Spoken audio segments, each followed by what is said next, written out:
রেসিপিটি গরম ভাতে যে কি অপূর্ব লাগে তার বলার অপেক্ষাই রাখে না। আমার বাড়ির সবাই ভীষণই পছন্দ করে। আর আপনারা, গুড ইভিনিং এভরিওয়ান, শতাব্দীর কিচেনে আপনাদের সবাইকে স্বাগত জানাই। আজকের রেসিপি ট্যাংরা মাছের রসা। তাহলে চলুন শুরু করা যাক আজকের এই সহজ এবং সুস্বাদু রেসিপি। প্রথমে মাছগুলোকে ম্যারিনেট করে নেব।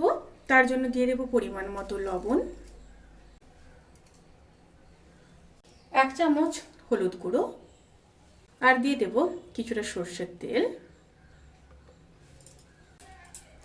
দিয়ে মাছগুলোকে ম্যারিনেট করে 10 মিনিট ম্যারিনেশনে রেখে দেব। এবার একটা মশলা রেডি করে নেব।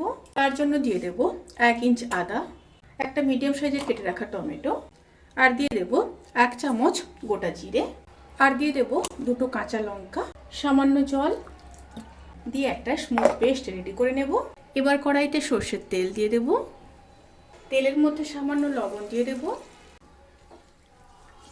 এবার মাছগুলো ভেজে নেব। একটা সাইড ভাজা হয়ে গেলে উল্টে দেব।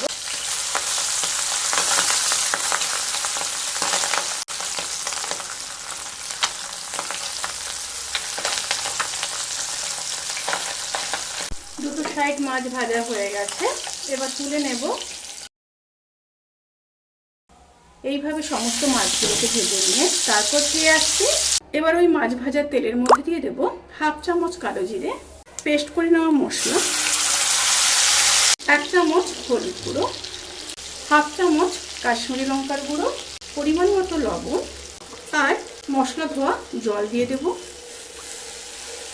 দিয়ে মশলাগুলোকে খুব ভালোভাবে মিশিয়ে নেব। এবার লো টু মিডিয়াম স্টিমে মশলাগুলোকে খুব ভালোভাবে কষিয়ে নিয়ে তারপর ফিরে আসছি। মশলাগুলো খুব ভালোভাবে কষানো হয়ে গেছে। এবার পরিমাণ মতো জল দিয়ে দেব। জলের পরিমাণটা এখানে আপনারা বুঝে দেবেন। আমি প্রায় 100 ml মতো জল দিলাম। এবার ফুটে আসা পর্যন্ত অপেক্ষা করব। তরকারিটা ফুটে এলে ভেজে রাখা মাছগুলো দিয়ে দেব।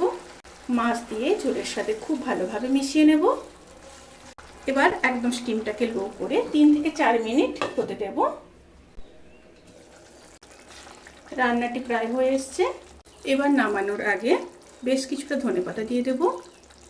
দিয়ে দেবো 2 চেরা কাঁচা লঙ্কা, আর ওপর থেকে একটু সর্ষের তেল দিয়ে খুব ভালোভাবে মিশিয়ে নেব। এবার গ্যাসের ফ্লেমটাকে অফ করে দেব। অফ করে 1 থেকে 1.5 মিনিট স্ট্যান্ডিং টাইমে রেখে গরম গরম সার্ভ করব, অবশ্যই গরম ভাতের সাথে। রেসিপিটি কেমন লাগলো প্লিজ কমেন্ট করে জানাতে কিন্তু ভুলবেন না। আর আপনারা সবাই ভালো থাকবেন, সুস্থ থাকবেন, সাবধানে থাকবেন। আজকের মতো এই পর্যন্ত। পরের রেসিপির জন্য অপেক্ষা করুন। টাটা।